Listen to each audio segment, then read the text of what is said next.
Big boss Malayalam season 7ന്റെ നാളത്തെ promo ഇറങ്ങിയിട്ടുണ്ട്. നാളെ പ്രധാനമായിട്ടും കാണിക്കുന്നത് ഒരു എവിക്ഷൻ ആണ്. ഇന്നും ഒരു എവിക്ഷൻ ഉണ്ടായിരിക്കും.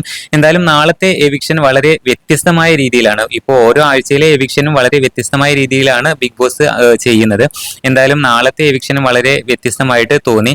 ഓരോരുത്തരുടെ നെറ്റിയിൽ ഓരോ ടിക്ക് മാർക്ക്, അത് ഇൻഡു മാർക്ക് അതൊക്കെ കാണിക്കുന്നുണ്ട്.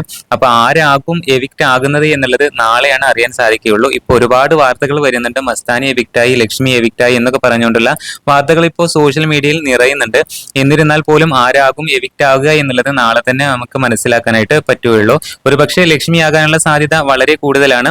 എല്ലാ മത്സരാർത്ഥികളുടെ മുഖത്തും വളരെയധികം വിഷമം കാണുന്നുണ്ട് കേട്ടോ. സങ്കടത്തോടെ നോക്കുന്ന അനുവിനെ കാണാം. അതുപോലെ നമ്മുടെ നെവിൻ ഉണ്ട്, റെന ഫാത്തിമ, ആദില, ഇവരെല്ലാം വരെയും കാണിക്കുന്നുണ്ട്. ലക്ഷ്മി എല്ലാവരെയും കാണിക്കുന്നുണ്ട്. എല്ലാവരും വളരെ സങ്കടത്തോടു കൂടെ നോക്കി നിൽക്കുകയാണ്. ഒരാൾക്ക് എന്റെ അടുത്തേക്ക് വരാമെന്ന് ലാലേട്ടൻ പറയുന്നുണ്ട്.